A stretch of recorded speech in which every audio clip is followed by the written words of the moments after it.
Okay, so we have started the second statement. जो हमारे पास selection statement है that is case statement. ठीक है, रिकॉर्डिंग अगर नया स्टार्ट करूँ ना तो याद दिला दिया करो मुझे. जैसे रिकॉर्डिंग होती है ना तो ऊपर आपके पास कोने पे आ रहा होता है रेड डॉट के, क्लास इज बीइंग रिकॉर्डेड. ठीक है, तो अगर कभी याद है ना आपको और रिकॉर्डिंग नहीं हो रही तो मुझे रिमाइंडर दे दिया करें. ठीक है, okay. So case statement is used for multiple outcomes. और केस स्टेटमेंट्स में ये वाले कीवर्ड्स यूज होंगे, केस, ऑफ, अदरवाइज और एंड केस. ठीक है, ऑल राइट, स्टार्ट करते हैं.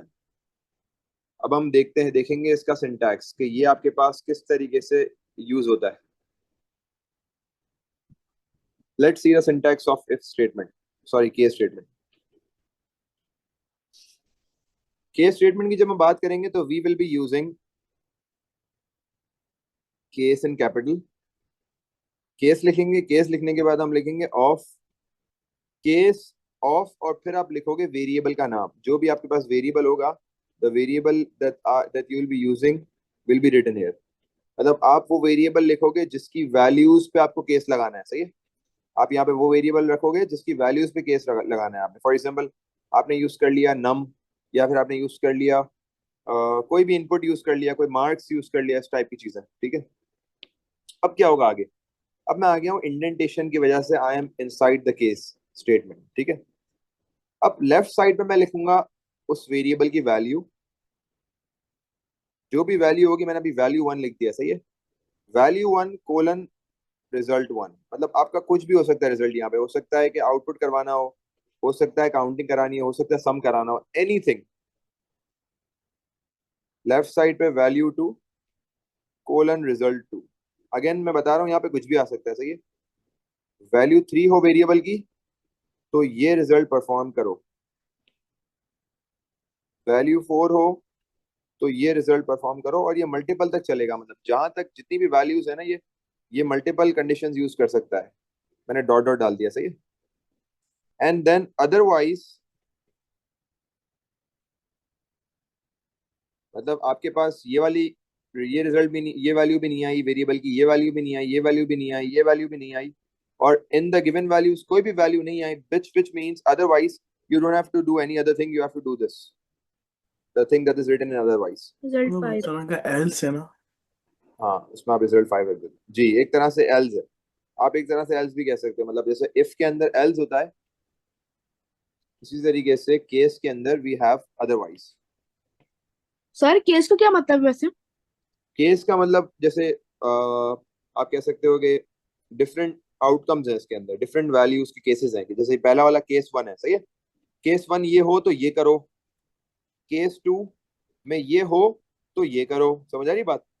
केस 3 में ये हो तो ये करो, इस तरह. सर एक डिफरेंट. एग्जांपल दे सकते हो? अभी अभी क्वेश्चन करेंगे ना, अभी क्वेश्चन करेंगे. मैं आपको बता दो, मैं सिंटेक्स के बाद डायरेक्ट क्वेश्चन कराता हूँ ना, समझ आ जाएगा आपको. जैसे फॉर एग्जाम्पल एग्जाम्पल मैं आपको दे देता हूँ एक, कि जैसे मैंने बोला मार्क्स अगर लेट्स से मैं कहता हूँ कि अगर नम 1 हो तो आउटपुट करो ग्रीन, इस तरह. 1 हो तो कोलन आउटपुट ग्रीन, 2 हो तो okay sir. Colon output red, इस तरीके से. 3 हो तो डू दिस थिंग, 4 हो तो do this thing, otherwise do this thing, X Y Z कुछ भी होगा. अच्छा एक सेकंड में कंप्लीट कर लूं. अच्छा ये तो होगी आपकी सिंगल वैल्यू के लिए, कि अगर आपके पास सिंगल वैल्यू होंगी तो you will be using this. What if I have a range, what if I have a range of values. If मेरे पास रेंज होगी तो मैं नीचे लिख देता हूँ. लेट्स से मेरे पास रेंज है, फॉर रेंज ऑफ वैल्यूज. अगर मेरे पास रेंज होगी तो मैं क्या करूंगा, मैं लेफ्ट साइड पे फिर यूज करूंगा 2 का कीवर्ड. लेट्स से मेरे पास रेंज है 50 to 100, तो 50 to 100 पे मैं लगाऊंगा कोलन और फिर I be using do this thing, जो भी मुझे काम करवाना है. इसी तरीके से 75 to 150 के लिए जो भी होगा, मतलब मैं यूज करूंगा डू दिस थिंग. या चलो मैं कुछ रेंज चेंज कर देता हूँ, 0 से 25 लिख देता हूँ, या 0 से 14, मतलब कुछ भी हो सकता है यहाँ पे. ठीक है, तो बताने का मकसद ये है कि अगर आपके पास रेंज होगी तो आप TO2 का वर्ड यूज करोगे. ठीक है, गॉट इट. सर हम इसको ये भी कह सकते हैं कि सम करा दो इस रेंज के अंदर, एवरेज निकाल. नहीं, ये नहीं कर सकते, ये नहीं कह सकते। उस वैल्यू के अंदर कोई भी एक वैल्यू आएगी, मतलब आप ये देख रहे हो कि ये जो वेरिएबल की वैल्यू है ना, ये इस रेंज में कोई भी एक वैल्यू लाई कर रही है, तो इस रेंज में आने की वजह से आपने ये रिजल्ट परफॉर्म करना है। आप इस पूरी रेंज को चला नहीं रहे, समझ रहे हो? अभी क्वेश्चन देखते हैं ना, समझ आ जाएगी। क्वेश्चन है आपके पास, you have to input marks of a student.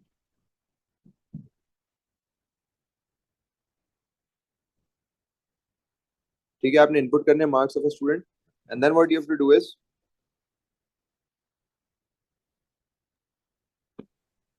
output the grades accordingly।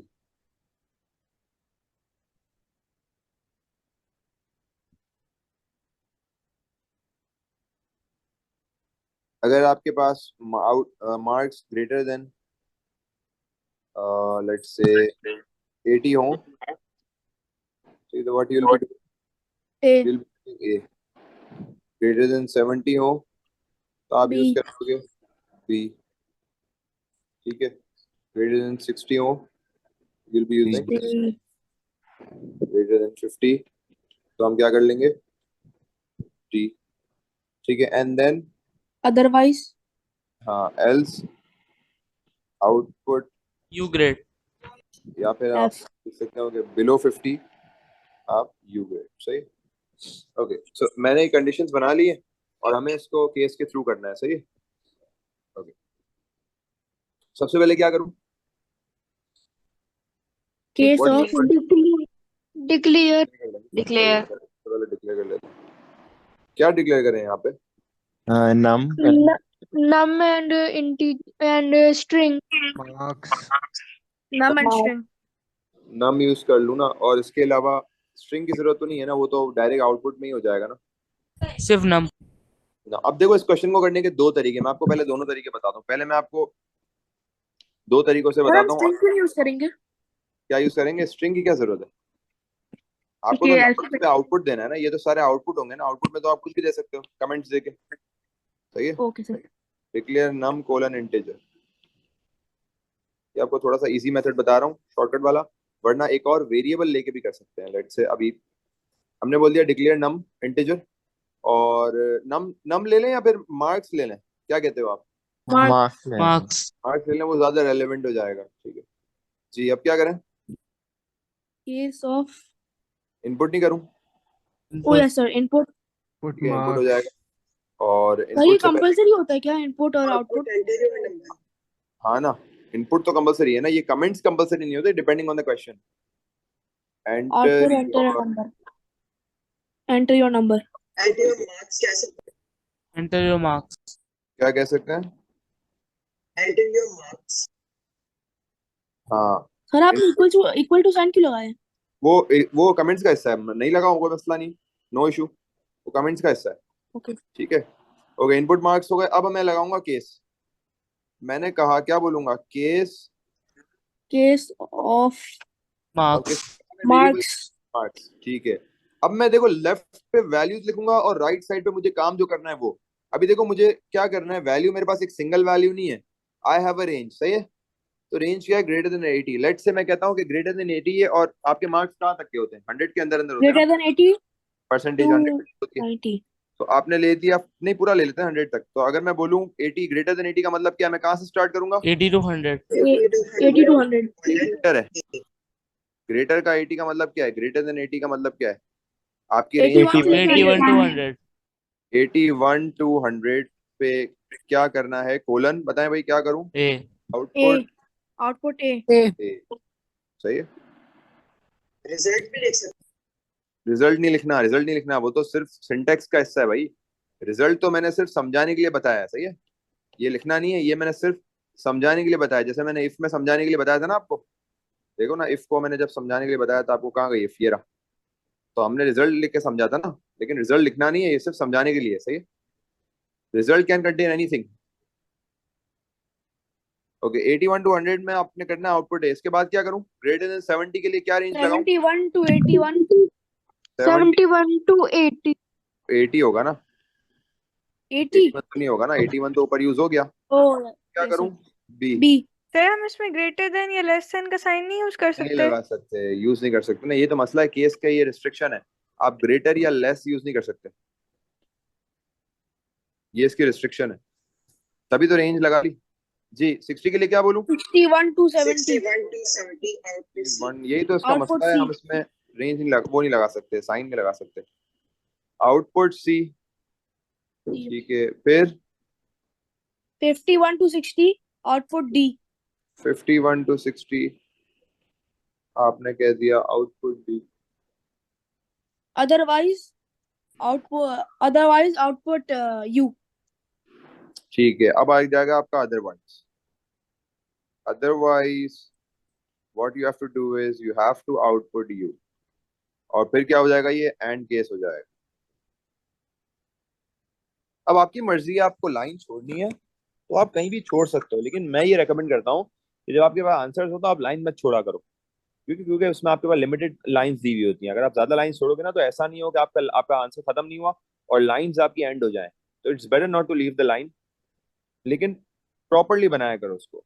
जी भाई। सर अदरवाइज के बाद आपने कोलन नहीं लगाया? अदरवाइज के बाद कोलन नहीं आएगा, मैंने पहले भी नहीं लगाया था सिंटैक्स में, कहाँ है कोलन? Okay sir. कोई कोलन नहीं आएगा, सही है। जी भाई, ओके. एवरीवन क्लियर है बेटा? जवाब देने सारे। Yes sir. Yes sir. जी गाइस। जी आवाज कट रही है। जी अली। सर मैं कह रहा हूँ कि इस प्रोग्राम को यूज किया जा सकता है डिफरेंट बच्चों के मार्क्स से ग्रेड आवाज नहीं आ रही अली, आपकी आवाज नहीं आ रही सही, बहुत ज्यादा दब रही है। अच्छा इनको कहें चैट में लिख दें। हाँ चैट में लिख दें पहले, या माइक्रोफोन बंद करके वापसी कनेक्ट करके। जी भाई, अदर्स ओके? सर वो अदरवाइज के बाद कॉलन नहीं आएगा? अदरवाइज के बाद नहीं आता ना, अभी इन्होंने पूछा था ना सवाल, अदरवाइज के बाद कॉलन नहीं आता। सही है, so this is the complete answer. अब मैं आपको बताता हूँ इसका दूसरा फॉर्मेट, मतलब आपको एक और तरीके से भी कर सकते हो, लेकिन वो थोड़ा सा बड़ा तरीका है। आप क्या करोगे, आप एक वेरिएबल ले लोगे ग्रेड के नाम से, जरा देखना, आपने एक वेरिएबल ले लिया ग्रेड के नाम से। अब मैं इसको दूसरी वाली, मैं इसको उससे कर रहा हूँ, हाइलाइटर नहीं, मैं इसके ऊपर वो यूज कर रहा हूँ, लेजर वाला पेन यूज कर रहा हूँ जो हट जाएगा। लेट से आपने डिक्लेयर कर लिया एक वेरिएबल ग्रेड के नेम से, और आपने उसको डेटा टाइप क्या दे दी, सिंगल वैल्यू इसमें जाएगी, तो उसकी डेटा टाइप क्या होनी चाहिए आपके हिसाब से, जल्दी से बताएं। इंटीजर. नहीं, Oh single sorry, no value sir. String. 4 होने चाहिए, बिल्कुल सही है। अब देखो आपने पता है क्या किया, आपने ग्रेड यूज कर लिया और आपने बोला कि 81 to 100 हो अगर, तो आप क्या करो, ग्रेड में क्या वैल्यू दे दो, A. ए दे दो। अगर नीचे वाली रेंज हो तो ग्रेड में क्या दे दो, बी। अगर इसके बाद वाली हो तो ग्रेड में क्या दे दो, सी। फिर क्या दे दो ग्रेड में, डी। अदरवाइज ग्रेड में क्या दे दो, U. और केस को खत्म करवाने के बाद क्या कर दो, आउटपुट Grade. ग्रेड। समझ आई? तो इस तरह भी कर सकते हो, लेकिन अगर किसी को वो बेहतर लगता है वैसे कर लो। देखो इस तरह भी कर सकते हो, इससे ये होगा। थोड़ा सा एडवांस। हाँ ये थोड़ा सा एडवांस है कि आपने वेरिएबल लेके आपने असाइनमेंट कर ली सब में, कि आपने सब में वेरिएबल वैल्यू असाइन कर ली और फिर आखिरी में जाके एक दफा आउटपुट कर दिया। सर तो मार्क्स को भी हमने इंटीजर करना है ना डिक्लेयर? डिक्लेयर तो हाँ, फिर डिक्लेयर सर? तो होगा ना। जी बोले। तो इसमें फायदा ये भी होगा कि वो ग्रेड वाले वेरिएबल को बार बार आगे यूज कर सकते हैं, बार बार जहाँ जहाँ यूज करना हो उसको। हाँ वो अगर बाद में, हाँ ऐसा ही है ये, फिर अगर आपके पास जैसे सिनेरियो बेस्ड क्वेश्चंस वगैरह में यूज हो ना आखिरी के सवालों में, तो हम इस तरह की अप्रोच यूज कर रहे होंगे। ठीक है, ओके आगे बढ़ते हैं।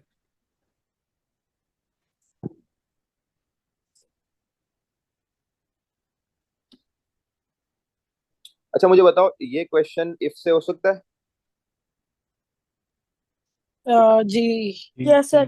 करने को तो हम कर सकते हैं। Yes sir. हो सकता है सर, लेकिन बहुत ज्यादा Yes, sir. हाँ आपके पास थोड़ा सा लेंदी हो जाएगा। करें जरा सारे अपने पास इफ से इसको जल्दी से, इफ से करें इसको, सेम क्वेश्चन है, सेम क्राइटेरिया है, और इससे करें।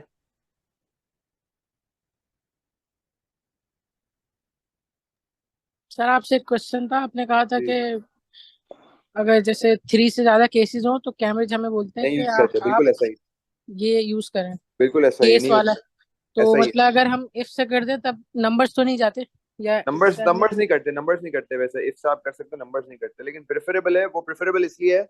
और वहाँ वो भी वो जगहों पे जैसे आपके पास लास्ट क्वेश्चन होता है सिनेरियो बेस्ड क्वेश्चन, वहां पे वो कहते हैं कि आप केस, अगर ज्यादा कंडीशन हो तो आप केस यूज कर लो, तो उससे ये होगा कि आपकी लाइंस कम यूज होती हैं। देखो सही फायदा भी है ना, समझ गया। आपकी ओवरऑल लाइंस की जो लेंथ है ना वो भी आपकी कम यूज होती है। जी भैया, हर कोई जल्दी से इसको करे अपने पास, हरी अप, एंड देन हम इसको कंपेयर करते करके।